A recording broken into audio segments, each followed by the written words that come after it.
안녕하세요. 창원에 살고 있는 평범한 전업주부 50대 여자입니다. 다음 달이면 우리 첫째 딸이 시집을 가는 날이랍니다. 고아원에서 우리 큰딸을 처음 봤던 날, 그리고 딸아이를 처음 우리 집으로 데리고 왔던 그날이 아직도 어제 일처럼 생생한데, 제품을 떠나 시집을 간다고 하니 마음이 싱숭생숭하면서 슬프기도 하고 마음이 많이 힘드네요. 고아원에서 딸을 데리고 오는 과정도, 딸아이를 데려와 키우는 과정도 결코 순탄치만은 않았습니다. 남들처럼 완벽한 평범한 가정이 될 수 없을 거란 건 알고 있었고, 각오도 있었지만 정말 힘들더군요. 딸아이를 키우면서 가장 힘들었던 순간을 하나 꼽으라고 하면, 딸아이가 20살 때 친부모를 찾아가 일어난 일을 뽑을 수 있을 것 같습니다. 그 당시 주변 사람들은 저에게 역시 검은 머리 짐승은 거두는 게 아니라며 제 딸을 욕했지만, 저는 끝까지 제 딸을 포기하지 않았습니다. 그땐 정말 죽는 걸 두려워하지 않고 목숨을 걸고 제 딸을 지켰었던 것 같아요. 그 덕분에 딸아이가 다시 제 품으로 돌아와 이렇게 시집도 갈 수 있게 된 게 아닌가 싶습니다.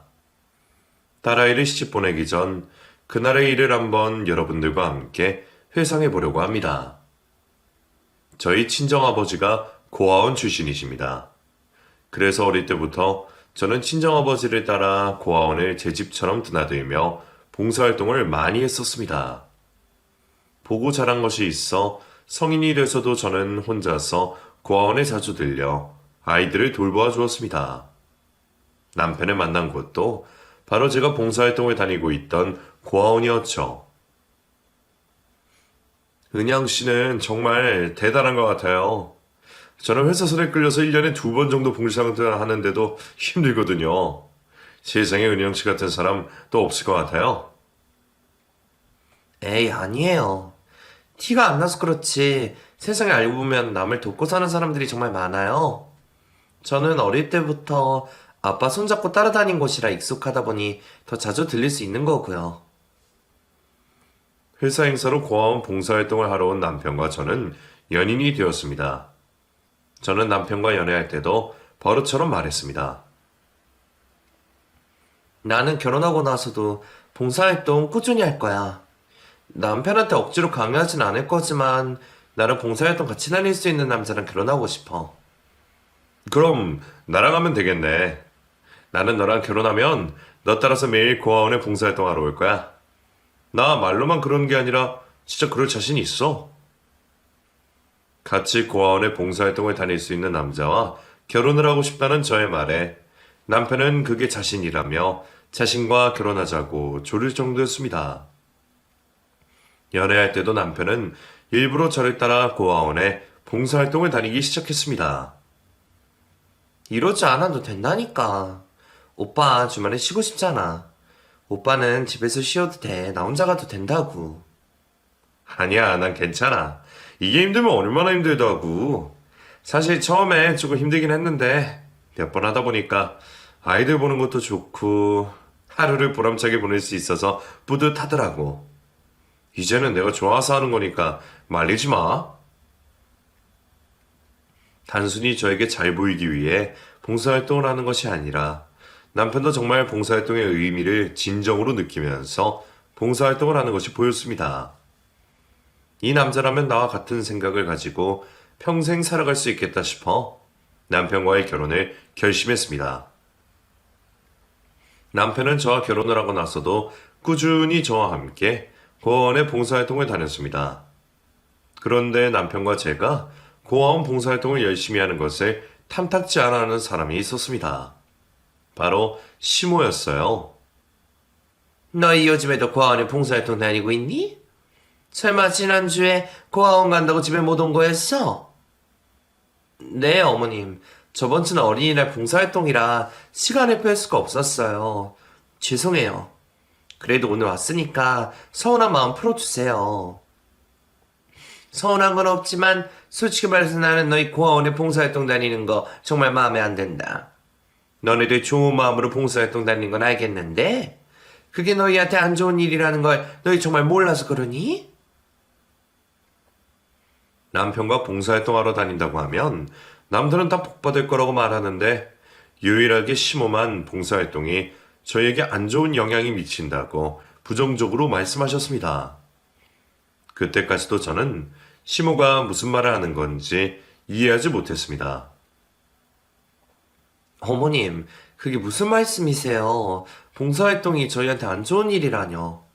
저희는 봉사활동 다니면서 오히려 더 좋은 영향받고 살고 있어요.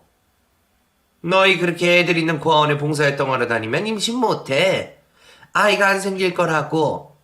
삼신 할머니가 그 애들이 너희 애들인 줄 알고 아기 점자 안 해주실 거다.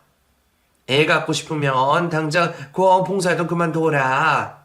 고아원 말고도 봉사에 쓰는 데가 천지인데 왜 굳이 거길 가는 거야? 야, 어머님, 그거 다 미신 아니에요? 고아원 봉사활동하러 다닌다고 애 못 가진다는 말이 세상에 어딨어요. 그럼 고아원에서 일하시는 분들도 아이가 없어야 되는데 다들 아이 잘 만나고 사시는데요? 어머님, 걱정이 너무 앞서가셨어요. 너 내 말 우습게 듣다가는 큰 코 다친다. 내가 괜히 하는 말이 아니야. 나중에 돼서 후회하지 말고 내 말 듣고 고아원 봉사활동 당장 그만둬. 고아원 봉사활동에 다니면 삼신할머니가 아이를 점지해주지 않아 제 임신이 되지 않을 거라는 시모의 말에 저는 코웃음을 쳤습니다. 정말 말도 안 되는 소리라고 생각을 했었죠.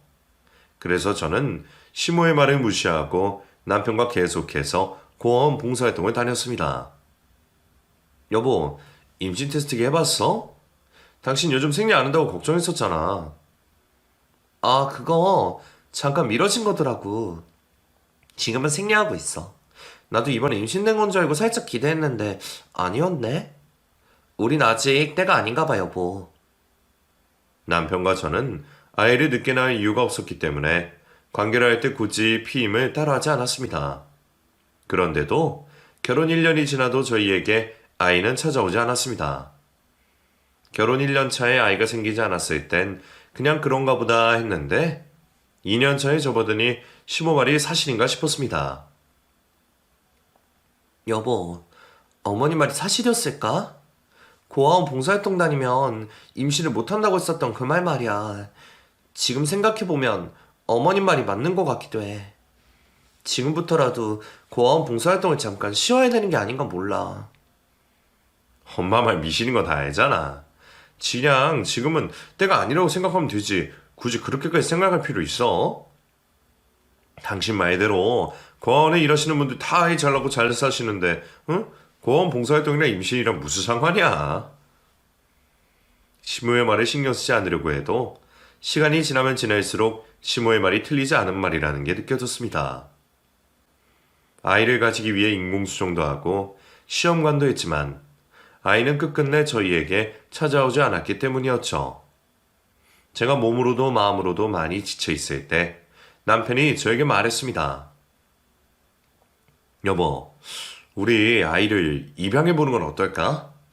노력하면 언젠가 아이가 생길 수도 있겠지만 나는 아이를 입양해서 키우는 것도 우리가 부모가 되는 또 다른 방법 중 하나라고 생각해. 나는 당신이랑 고아원에 봉사활동하러 다니면서 능력만 된다면 나도 아이를 입양해서 키우고 싶다는 생각을 자주 했었어. 당신 생각은 어때? 아이를 입양해서 키워보는 게 어떻겠냐는 남편의 제안에 솔직히 저는 정말 당황스러웠습니다. 남편이 그런 생각을 가지고 있을 거라고 예상 못해서 당황스러운 것도 있었지만 저는 제 아이 없이 고아원에서 다른 아이를 입양할 생각이 없었습니다. 부모가 될 준비도 없이 아이 입양을 하는 건 섣부른 선택이라고 생각을 했었거든요. 나도 입양 생각은 당연히 하고 있었지. 근데 내가 낳은 아이 없이 입양할 생각은 없었어. 그래서 나 지금 당신 제안이 조금 당황스러워. 근데 나도 잘 생각해 볼게. 당신 말대로 아이를 입양하는 게 우리가 부모가 될 수 있는 또 다른 방법인 것 같아. 고민을 오래 하기는 했지만 저는 남편의 제안을 따르기로 했습니다. 저희가 아이를 입양하기로 했다고 하자 저희 친정 부모님은 저희를 걱정하시면서도 좋은 결정을 내린 거라고 응원해 주셨습니다. 하지만 시모는 예상대로 저희의 입양 결정을 극구 반대하셨습니다. 그렇게 맨날 남이 버린 애들 돌보더니 귀엽고 남의 애를 데려다 키우는구나. 이럴까봐 내가 고아원 봉사활동 다니지 말라고 했던 거 아니야. 너희 정말 피 한 방울 안 섞인 남의 애 데려다 키울 자신 있어? 내 배로 낳은 내 새끼 키우는 것도 힘든데 어떤 사람 빗줄인지 어디 주신도 모르는 애를 데려다 키울 자신 있냔 말이야. 어머님, 저희 정말 자신 있어요. 저희 아버지를 보세요. 저희 아버지도 입양되셔서 훌륭한 부모님 밑에서 건강하게 잘 자라셨잖아요. 저희 아이 데려다가 내가 낳은 내 새끼처럼 키울 자신 없었으면 데리고 올 생각도 하지 않았을 거예요. 저희도 어머님 심정 이해해요. 그러니까 어머님도 결국엔 입양을 선택하게 된 저희 심정도 이해해 주세요. 시모의 반대가 크기는 했지만 결국엔 고아원에서 아이를 데려다 키우는 것을 허락받을 수 있었습니다. 남편과 저는 아들, 딸 가리지 말고 마음이 가는 아이로 데려오자고 약속을 하고 고아원으로 갔습니다. 입양 절차를 받기 위해 고아원에 갔을 때 저는 한눈에 제 가족 될 딸아이를 알아보았습니다. 당시 제 딸아이는 태어난 지 8개월밖에 안 된 아이였는데 팔에 커다란 갈색 점이 하나 있었습니다. 여보, 나 저기 팔에 점이 있는 저 아이한테 자꾸 눈길이 가는데 눈길이 가는 아이가 있어? 당신 나랑 통했네. 이상하게 방에 들어오자마자 나도 저 아이부터 눈에 들어왔어. 저 아이가 우리랑 같이 살게 될 운명인가 봐. 남편도 저와 같은 아이를 생각하고 있었습니다. 그래서 저희는 고민 없이 바로 팔에 큰 점이 있는 저희 딸아이를 입양하게 되었습니다. 여보, 내가 아기 이름 생각해봤는데 봄이 어때? 봄에 만난 소중한 아이니까 봄이라고 지으면 어떨까 싶어서 생각해봤어. 나도 봄이랑 관련된 이름이면 어떨까 했는데 봄이라는 이름 너무 예쁘다. 우리 아이 이름 봄이로 하자. 딸아이를 입양하고 난 후 남편과 저는 임신이 되지 않아 슬퍼했던 그 시간들이 아깝게 느껴질 정도로 행복했습니다. 분명 입양한 아이인데 제 배로 낳은 것 같고 그만큼 딸아이가 예뻐 보였습니다. 딸아이 입양을 반대했던 시모도 막상 아이를 데려가니 싫어하시기보다는 신기해하는 눈치셨습니다. 얘 고아원에서 데리고 온 애 맞니? 희한하게 애 얼굴에 너희들 얼굴이 다 있다. 모르는 사람이 보면 진짜 너희가 낳은 애인 줄 알겠어? 어머님이 보시기에도 봄이가 저희들 닮은 것 같아요? 저희 엄마랑 아빠도 봄이 보자마자 저 어릴 때 쏙 빼닮은 것 같다고 하더라고요. 그런 거 생각도 못하고 데리고 왔는데 신기하네요. 그래? 사돈들이 그랬단 말이야? 나는 우리 규진이 어릴 때 모습이 보이는데? 얘가 너희를 쏙 빼닮아서 눈길이 갔나 보다. 어이구, 너는 부모 참 잘 만났다? 세상에 이런 부모가 어디 있니? 너는 너희 엄마 아빠 속 섞이지 말고 착하게 자라라. 사람들이 우리 딸아이를 보면 다 저와 남편을 닮을 것 같다고 말했습니다. 시모 말대로 그래서 제 딸아이가 남편과 제 눈에 들어온 듯 했습니다. 남편과 저는 서툰 초보 부모였지만 정말 최선을 다해 정성을 쏟아 딸아이를 키웠습니다.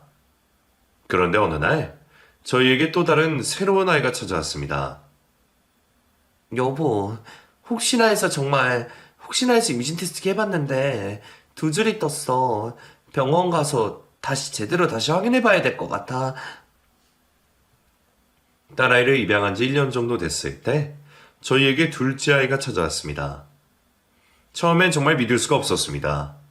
딸아이를 입양하고 나서는 아이를 키우는 게 정신없기도 했고 딸아이 한 명이면 충분하다 생각해서 임신 자체를 아예 포기하고 살고 있었습니다. 그래서 제가 임신을 했다는 사실 자체가 거짓말 같았습니다. 여보, 나는 이게 다 우리 봄이인 것 때문인 것 같아. 봄이가 복덩이라서 그래서 봄이 동생을 임신할 수 있었던 것 같아. 나도 그렇게 생각하고 있었어. 우리 봄이가 엄마랑 아빠한테 동생이라는 선물을 준 것 같아. 우리 봄이 정말 복덩이야, 복덩이. 남편과 저는 딸아이 덕분에 둘째 아이를 임신할 수 있었다고 생각했습니다. 그래서 저희에게 딸아이는 복덩이 같은 존재였어요. 저희 임신 소식을 시모에게도 전했습니다. 어머님, 저희 둘째가 졌어요. 임신 테스트기를 해봤는데 두 줄이 나와서 병원에 갔더니 지금 7주 차라고 하더라고요. 어머님 축하드려요. 내년에 둘째 손주 보실 수 있을 것 같아요. 아직 딸인지 아들인지 모르지? 그래, 너희 둘 다 몸에 문제가 없으면 이렇게 아이가 생겨야 되는 게 정상이지. 지금이라도 너희 아이가 생겨서 천만 다행이다. 봄이 아빠랑 저는 이게 다 봄이 덕분이라고 생각하고 있어요. 어머님도 그렇게 생각하지 않으세요? 봄이가 저희 집에 들어오고부터 봄이 아빠도 잘 되고 저도 잘 되고 아이도 생기고 봄이가 복덩이인 것 같아요, 어머님. 둘째 아이를 가진 것도 좋고 그게 다 제 딸아이 덕분인 것 같아 제가 신이 나서 시모에게 말을 했지만 시모는 찝찝한 표정을 지으셨습니다. 시모의 표정을 보니 시모의 입에서 좋은 말이 나오지 않을 것 같은 느낌이 들었습니다. 너희 봄이 데리고 온 지 지금 얼마나 됐지? 1년은 됐나? 네, 이제 1년 됐어요. 봄이 진짜 많이 컸죠, 어머님. 요즘엔 말도 많이 늘어서 얼마나 예쁜지 몰라요. 1년이면 그리 긴 시간도 아니고 정이 들어봐야 얼마나 들었겠니? 너희들 피 섞인 진짜 애 생겼으니 그 애는 그냥 파양해보는 게 어떻겠니? 내 자식 태어나면 또 마음이 달라지잖아? 딸아이를 파양하라는 시모의 말을 듣자마자 그 자리를 박차고 일어나고 싶었지만 너무 충격받고 어이가 없어서 몸이 움직이지 않았습니다. 그리고 제 입에서는 어떤 소리도 나오지 않았죠. 어떻게 사람이 저런 말을 할 수 있나 싶었습니다. 입양되고 파양당한 애도 많다면서 다 그럴 만한 이유가 있으니 그렇게 되는 거 아니겠니? 너희들 애 둘이나 키울 자신이 있어? 애 둘 키우는 거 장난 아니게 힘드니까 지금이라도 봄이를 파양해. 봄이 파양하고 너희 애들이나 더 신경 써서 잘 키워. 어머님, 어떻게 그렇게 말씀하실 수 있으세요? 봄이 저희 딸이에요. 파양하기는 뭘 파양해요? 제 아이 생겼다고 파양할 거면 입양하지 않았을 거예요. 그래, 마음이 아프겠지. 정이 어느 정도 들었으니 파양하는 게 쉽진 않겠지. 그래도 네 새끼한테 줄 수 있는 사랑을 남의 새끼한테 나눠주는 게 말이 되니? 나는 너네가 내 친손주가 아니라 봄이한테 사랑을 나눠주는 거 보기도 싫고 아깝다고 생각한다. 사랑도 사랑이지만 애 키우는데 돈이 한두 푼 드니? 제 눈에 시모는 악마처럼 보였습니다. 그날 시모에게 정이 떨어져 버린 저는 둘째 아이를 낳을 때까지 시모를 찾지 않았습니다.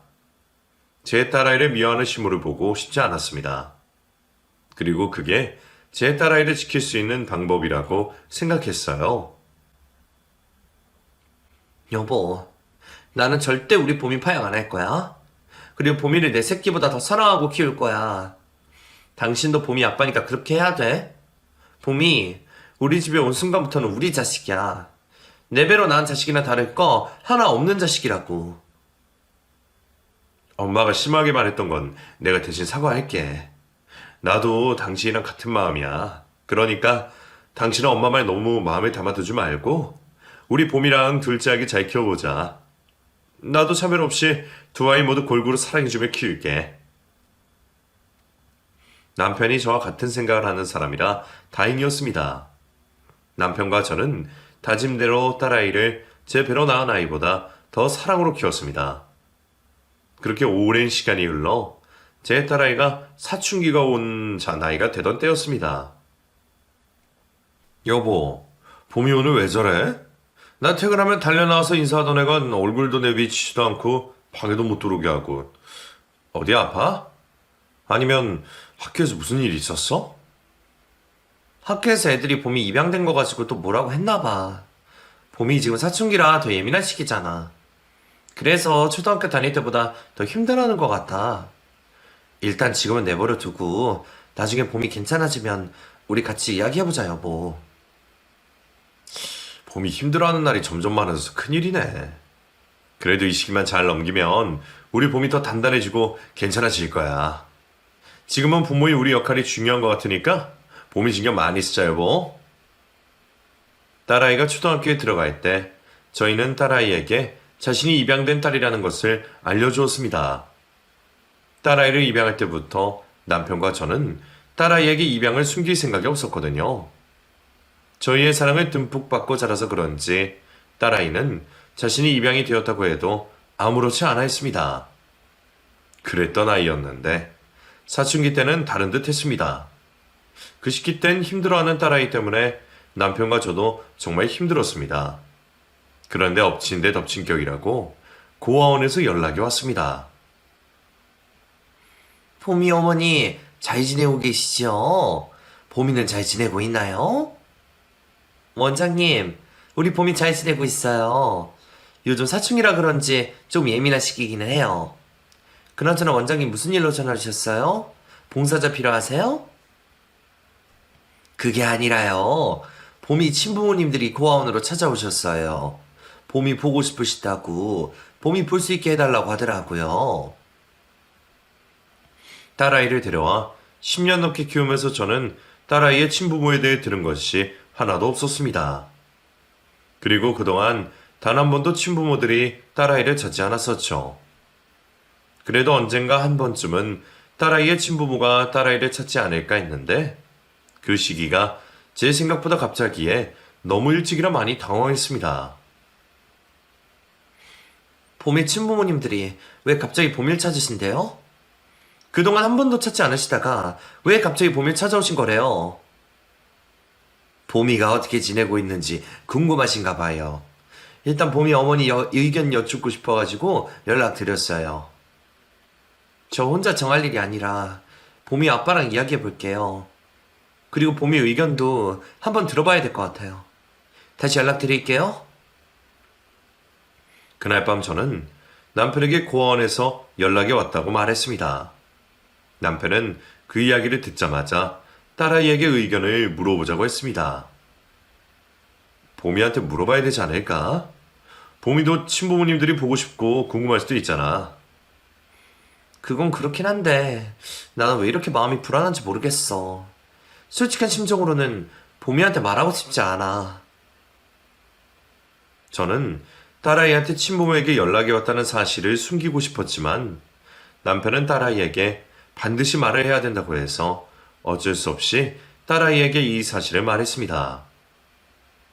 봄이야, 봄이 친부모님들이 봄이 보고 싶다고 연락이 왔어. 봄이한테 이 사실을 말해줘야 될 것 같아서 말하는 거야. 봄이 너도 친부모님들이 보고 싶고 궁금하면 언제든지 볼 수 있으니까 엄마한테 말해. 나한테 다른 친부모 같은 게 어디 있어. 나한테 친부모는 엄마랑 아빠 둘뿐이야. 그리고 그 사람들은 나 버릴 땐 언제고 왜 이제 와서 내가 보고 싶다고 그런데?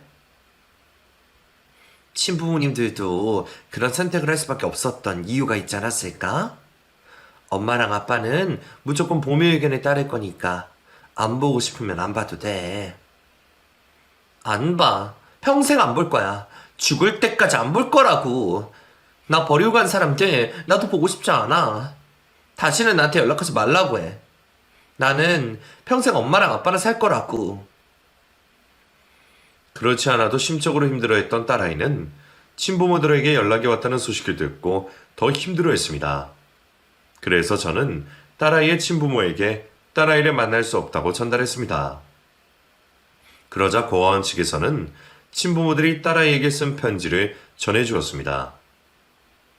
봄이 친부모님들이 봄이한테 꼭 전달을 해달라고 신신당부하셔서요. 봄이 어머니가 이거 꼭 봄이한테 전달해 주세요. 친부모님들 마음을 제가 모르는 건 아니지만 이 정도면 그분들이 우리 봄이 괴롭히는 게 아닌가 모르겠네요. 전달을 해드리겠지만 답장을 드릴 수 있다고 확신은 못 해드리겠어요. 딸아이에게 친부모들의 편지를 전달하고 싶지 않았지만 그렇다고 제가 몰래 숨길 수도 있는 것도 아니었기에 편지를 딸아이에게 전달했습니다. 딸아이는 그 편지를 받아들자마자 저와 남편이 보는 앞에서 갈기갈기 찢어버렸습니다. 엄마, 나 이런 거 필요 없다고 했잖아. 나한테 이런 거 가져다 주지 말란 말이야. 난 그냥 엄마랑 아빠랑 보건이랑 넷이서 행복하게 잘 살고 싶어. 제발 나 좀 괴롭히지 말고 가만히 놔두라고 해. 그 이후로 저는 딸아이 앞에서 친부모 이야기를 꺼내지 않았습니다. 그리고 다행히 딸아이는 고등학교에 입학하고부터 정신적으로 안정을 찾기 시작했습니다. 그런데 더 큰 문제가 생겼습니다. 봄이 어머니, 지금 병원으로 와주셔야겠어요. 봄이가 갑자기 쓰러져서 응급실로 옮겨졌어요. 고등학교에 들어간 딸아이가 갑자기 쓰러졌다는 소식을 듣고 달려가 보니 딸아이가 저혈압이라는 이야기를 들었습니다. 그 이후로도 딸아이는 고등학교 다니는 내내 저혈압으로 여러 번 쓰러졌습니다. 그래서 저는 다니던 일도 그만두고 딸아이 뒷공무니만 따라다니며 딸아이를 돌보았습니다.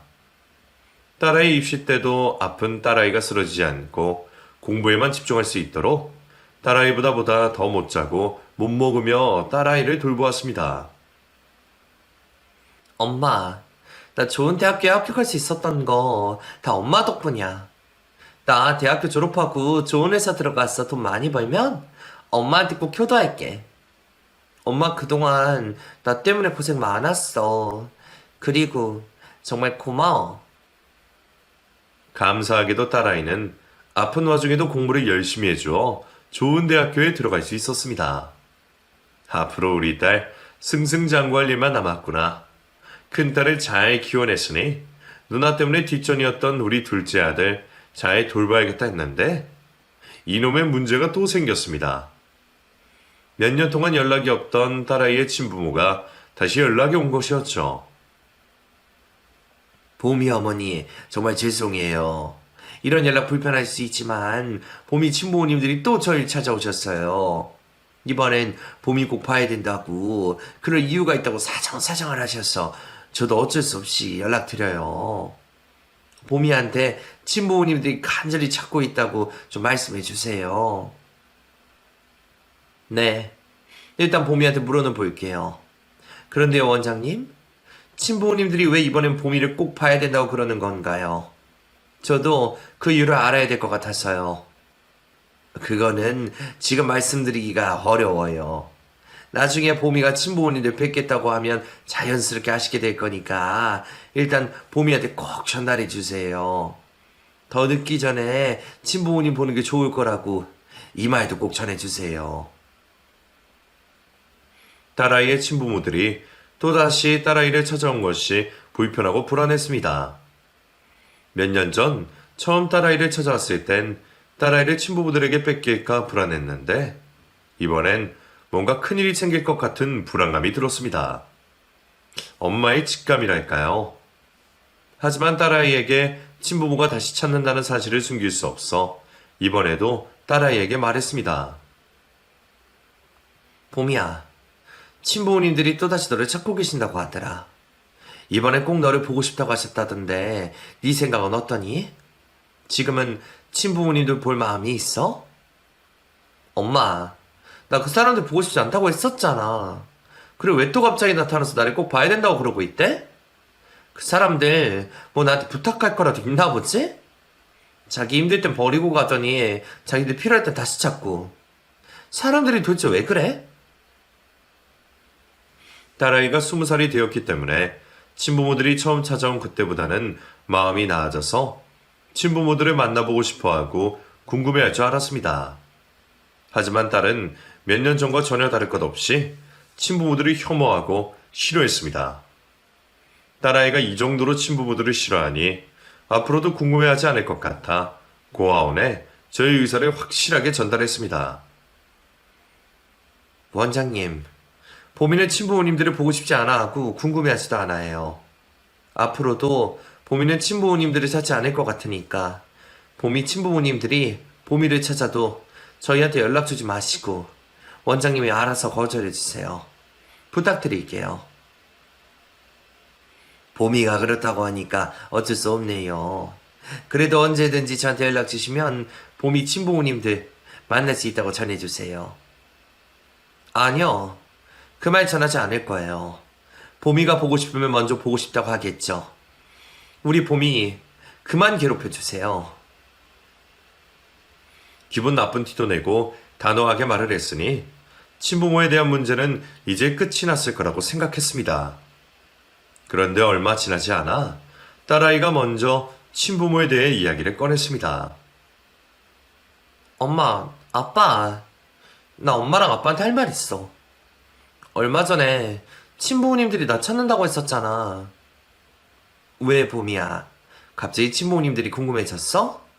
원장님한테 말씀드려서 친부모님들 만나뵐 수 있게 해달라고 할까? 그게 아니라 엄마랑 아빠한테는 미안하지만 나 친부모님들이랑 같이 살고 싶어. 이 말하려고 했던 거야. 친부모를 잠깐 보겠다는 것도 아니고 친부모와 함께 살고 싶다는 딸아이의 말에 뒤통수를 크게 한 대 맞은 기분이었습니다. 배신감이 들기도 했지만 그것보다 마음이 무너지는 느낌이 들었습니다. 봄이야, 갑자기 그게 무슨 소리야.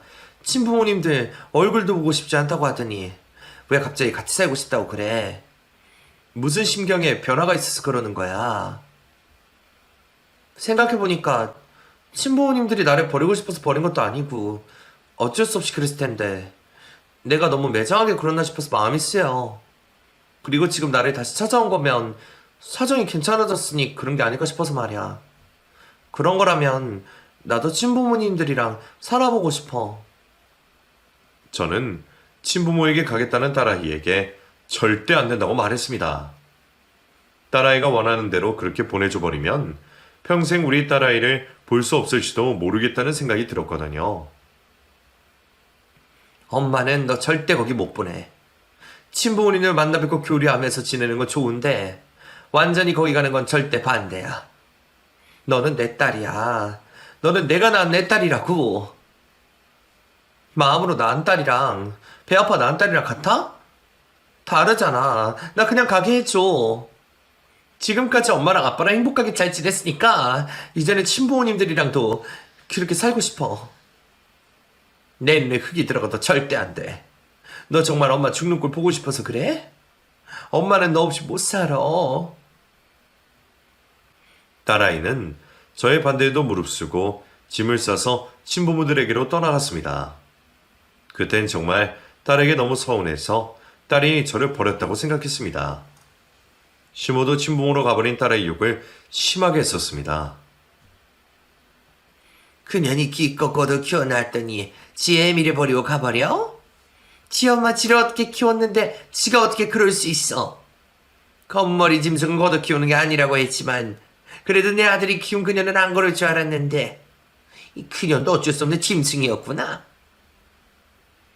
저를 버리고 간 딸아이가 믿기는 했지만 저는 그래도 딸아이를 포기하지 않았습니다. 딸아이가 다시 집으로 돌아올 수 있게 계속해서 연락을 했었지만 딸아이는 끝끝내 돌아오지 않았고 제 연락도 받지 않았습니다. 그렇게 한 달이란 시간이 흘렀을 때였습니다. 제가 마트에서 캐셔로 일을 하고 있는데 딸로 보이는 어떤 젊은 여자와 부모로 보이는 부부가 왔었습니다. 딸로 보이는 젊은 여자가 모자를 푹 눌러 쓰고 마스크까지 쓰고 있어서 누군지 못 알아봤는데 그 젊은 여자가 계산을 끝내고 갈 때 저에게 쪽지 한 장을 건넸습니다. 마치 같이 온 부모들을 보지 못하게 건네는 것 같은 느낌이 들어 저는 그 쪽지를 조심스럽게 열어보았습니다. 엄마, 나 여기 좀 꺼내주세요. 라는 내용과 함께 처음 보는 집 주소가 적혀 있었습니다. 글씨가 누가 봐도 제 딸의 글씨체였어요. 쪽지를 확인한 저는 바로 딸아이를 뒤쫓아갔지만 딸아이의 모습은 그 어디에도 보이지 않았습니다. 근무를 하던 중이었지만 저는 바로 제 옷으로 갈아입은 후 주소가 적힌 동네로 달려갔습니다. 죄송한데요. 제가 지금 이 주소에 적힌 집을 찾고 있는데 어디쯤인지 알 수 있을까요? 이 근처인 것 같은데 건물이 안 보여서요. 이 건물 뒤에 있는 집인 것 같은데 여기 지하로 가시려고요? 무슨 일로 이 집에 가시는 거예요? 찾고 있는 사람이 있어서요. 혹시 이 집에 누가 사시는지 아세요? 지나가는 동네 사람에게 집 주소가 적힌 곳이 어디냐 물었는데 동네 사람은 난색을 표했습니다. 아유, 거기 범죄자 부부 사는 곳이잖아요. 그 사람들 때문에 그 건물 사던 사람들 다 도망가서 집주인 난리 다녔어요. 웬만하면 거기 가지 마세요. 아저씨도 아줌마도 엄청 험악하게 생기고 어휴, 위험한 사람들이에요. 범죄자 부부가 살고 있다는 말에 저는 바로 그 건물로 달려갔습니다. 지하로 내려가 문을 두드렸는데 집안에서는 험악하게 생긴 남자 한 명이 나왔습니다. 아까 마트에서 봤던 사람이 분명했습니다. 누구시오? 누군데 남의 집 문을 그렇게 사정없이 두드리는 겁니까? 우리 봄이 데리러 왔어요. 우리 봄이 안에 있죠? 당장 우리 봄이 불러주세요. 봄이요? 아, 걔 말하는 거요? 걔 여기 없으니 돌아가세요. 보안이 걔 키워준 양엄마 같은데 걔 여기 없으니 다시는 찾아오지 마시고요. 근데 누가 여기 주소 알려준 거요? 그건 그쪽이 알 필요 없고요. 우리 딸 내놓으시라고요. 안에 우리 봄이 있는 거 다 알아요. 비키세요. 제가 어떻게든 딸아이의 친부를 밀고 집 안으로 들어가려고 했지만 친부가 저를 세게 밀어버리는 바람에 저는 힘없이 바닥으로 뇌동댕이 쳐지고 말았습니다. 비인간이 사람 말을 개통으로 알아먹어. 좋은 말로 할 때 꺼지라고. 여기가 감히 어디라고 찾아와. 그리고 걔 내 딸이야. 당신 딸 아니라고. 꺼져. 엄마, 엄마, 나 안에 있어. 엄마, 나 좀 살려줘. 엄마. 그 순간 집안에서 딸아이의 울부짖음이 들렸습니다. 딸아이의 목소리를 듣자마자 어디서 힘이 나온 건지 저는 문 앞에 버티고 서 있는 딸아이의 친부를 밀고 집 안으로 들어갔습니다. 집 안으로 들어가니 제 딸아이가 거짓골로 구석에 앉아 있었습니다. 그리고 그 앞에는 딸을 감시하고 있는 딸아이의 친모가 있었습니다. 봄이야, 이게 도대체 다 무슨 일이야. 이리 와. 엄마랑 얼른 집으로 돌아가자. 저기요. 남의 집에 쳐들어서 이게 다 무슨 짓이에요? 경찰에 신고하기 전에 돌아가세요. 그리고 얘, 내가 난 내 딸이에요. 어디 감히 남의 딸을 데려가려고 해? 낳기만 하면 다 부모인 줄 알아요? 봄이야, 일단 엄마 폰으로 경찰부터 불러. 그리고 당신들, 내 딸한테 도대체 무슨 짓을 하고 있었던 거야? 내 딸 꼴이 이게 도대체 뭐냐고? 저는 딸아이에게 경찰을 부르라고 한 뒤 딸아이를 제 뒤로 숨겼습니다. 그러자 딸아이의 친부와 친모가 무섭게 제 곁으로 다가왔습니다. 이 여편네가 한 대 맞아야 정신을 차리나. 내가 나가라고 했지. 좋은 말로 할 때 안 나간 네 잘못이라고 해라. 딸아이의 친부는 손을 높이 들어 올렸습니다. 그렇게 딸아이와 저 그리고 딸아이의 친부모들이 하나로 엉켜 몸싸움이 일어났고 저는 그만 정신을 잃고 말았습니다. 눈을 떴을 때 저는 응급실에 누워 있었고 다행히 제 옆에는 남편과 딸아이가 앉아 있었습니다. 봄이야, 봄이 괜찮아? 다친 데 없어? 도대체 거기서 무슨 일을 겪고 있었던 거야? 엄마, 나는 괜찮아. 근데 엄마가 머리를 맞아서 거기서 쓰러졌어. 다 나 때문이야. 엄마 정말 미안해. 엄마 말 듣고 거기로 가면 안 됐었는데 나는 엄마랑 아빠 지키고 싶어서 그랬던 거야. 정말 미안해. 딸아이 입에서 전혀 상상도 못한 이야기가 흘러나왔습니다. 고원 원장님이 내 연락처를 친부모님들한테 알려줘서 친부모님들이 나한테 개인적으로 연락을 했었어. 친아버지가 간이식을 받아야 되는데 내가 해주면 좋겠다고 연락을 했던 거야. 내가 싫다고 했더니 그렇게 해주지 않으면 엄마랑 아빠랑 보근이 가만히 안 두겠다고 협박을 해서 나는 그게 무서워서 친부모님들한테 갔었던 거야. 근데 너 엄마 일하는데 그 사람들이 어떻게 온 거야? 그 집에 갇혀 있었던 거 아니야? 거리도 멀던데 거기 도대체 어떻게 온 거냐고. 내가 좋은 데 가서 맛있는 거 사드릴 테니까 바람 쐬러 가자고 꼬셨어. 그리고 지나가는 길에 마트에 가서 장 좀 보자고 해서 갔다 온 거야. 그날 엄마 없을까봐 걱정했는데 엄마가 있어서 다행이었어. 모든 사실을 알게 된 저는 딸아이의 친부모들을 경찰에 신고했습니다.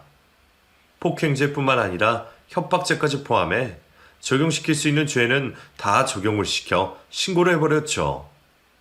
그리고 고아원 원장에게도 찾아가 모든 걸 엎어버렸습니다. 봄이 어머님, 정말 죄송해요. 봄이 친아버지가 죽을 병에 걸렸다고 죽기 전에 봄이 얼굴 꼭 보고 싶다고 사정을 하셔서 저는 그게 너무 안타까워서 알려준 거였어요. 그분들이 그러실 거라고는 정말 상상도 못했습니다. 제가 정말 죽을 죄를 졌습니다. 원장님, 봄이 친부모들 둘 다 전과자라는 거 알고 계셨죠? 알면서도 저한테 말하지 않으셨던 거 아닌가요? 지금이라도 솔직하게 말하세요. 그 두 사람 정체가 뭡니까? 봄이 어머님이 알고 계시는 대로 두 분 다 전과자예요. 도둑질도 하고 사람도 때리고 사기도 쳐서 교도소에 몇 번이나 갔다고 하더라고요. 그리고 봄이도 교도소에서 태어난 아이예요. 그 사실을 봄이 어머님이 아시면 봄이를 입양하지 않으실까봐, 입양하더라도 금방 파양하실까봐 숨긴 거예요. 다 봄이를 위한 일이었는데 정말 죄송합니다, 어머니. 딸아이의 출생에 대해 알게 된 것보다 친부모들의 정체에 대해 알게 된 것이 더 충격이었습니다. 친부모들이 전과자인 걸 알았다면 저는 어떻게 해서라도 제 딸아이를 지켜 그곳으로 보내지 않았을 겁니다. 제가 제 딸아이를 지켜내지 못한 것 같아 마음이 너무 힘들었습니다.